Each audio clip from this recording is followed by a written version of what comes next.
വിശ്വാസികളെല്ലാം കണ്ട് വോട്ടുറപ്പിക്കാനുള്ള തിരക്കിലാണ് കോഴിക്കോട് നോർത്തിലെ LDF സ്ഥാനാർത്ഥിയായിട്ടുള്ള തോട്ടത്തിൽ രവീന്ദ്രൻ. അദ്ദേഹം ഇപ്പോൾ നമുക്കൊപ്പം ചേരുന്നുണ്ട്. എങ്ങനെ പോകുന്ന പ്രചരണങ്ങളെല്ലാം?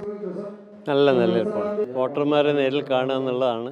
ഇപ്പോൾ ദിവസങ്ങൾ കുറവായതുകൊണ്ട് ഇപ്പോൾ എല്ലാ വീടുകളിലൊന്നും പോകാൻ കഴിഞ്ഞു എന്ന് വരില്ല. മാക്സിമം കവർ ചെയ്യാൻ നോക്കുന്നു. പരമാവധി വോട്ടർമാരെ നേരിൽ കണ്ട് സംസാരിക്കുക എന്ന് പറഞ്ഞാൽ അതിനൊരു പ്രത്യേകതയുണ്ട്. അതിനുള്ള ശ്രമം നടത്തിക്കൊണ്ടിരിക്കുകയാണ്. നിലവിൽ ഇപ്പോൾ മണ്ഡലത്തിലെ MLA ആണ്, വീണ്ടും ജനവിധി തേടുകയാണ്. ഇപ്പം എന്താ തോന്നണേ? ജനങ്ങൾക്കറിയാം എന്ത് ഞാൻ ചെയ്യുന്നുണ്ട്.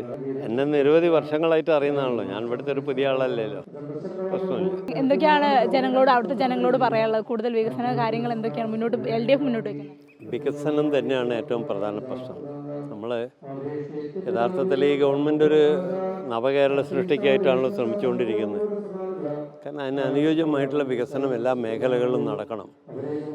അതിനുള്ള ശ്രമമാണ് ഇപ്പം നടത്തിക്കൊണ്ടിരിക്കുന്നത്. ഒരു പ്രശ്നം ആളുകൾക്ക് അറിയാം അതൊക്കെ എന്തുണ്ട് കാണുന്നതാണല്ലോ. വികസനം എന്ന് പറഞ്ഞാൽ വെറുതെ എന്തെങ്കിലും പറയല്ലേ. അപ്പോൾ അവിടെ റോഡ് ചെയ്തു എന്നുള്ളത് കാണാൻ വേണ്ടി പറ്റില്ല. മറ്റൊന്നിൻ്റെ മാതിരിയല്ലല്ലോ.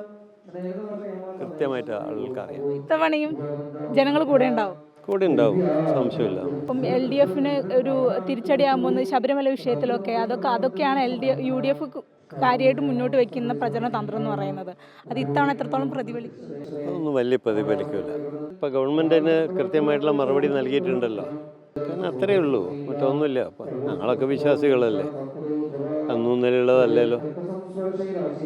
ഒരിക്കലും LDF നമ്മളോട് പറഞ്ഞിട്ടില്ലല്ലോ വിശ്വസിക്കാൻ പാടില്ലെന്ന്. ഞാൻ എല്ലാ സ്ഥലത്തും പോകുന്ന ഒരാളല്ലേ, ഒരു പ്രശ്നമില്ല. തദ്ദേശ തെരഞ്ഞെടുപ്പ് കണ്ടു BJP വലിയൊരു മുന്നേറ്റം, പല വാർഡുകളിലും മുന്നേറ്റം കാഴ്ചവെക്കുന്നതായിട്ട് കണ്ടു. അതൊരു ഭീഷണിയായിട്ട് തോന്നുന്നു. ഭീഷണി ഇത്രയൊന്നുമില്ലേ എന്തൊക്കെ പറഞ്ഞാൽ ശരി. തോട്ടത്തിൽ രവീന്ദ്രൻ തികഞ്ഞ ആത്മവിശ്വാസം തന്നെയാണുള്ളത്. കോഴിക്കോട് നിന്ന് ലക്ഷ്മി പ്രിയ, അമൃത ന്യൂസ്.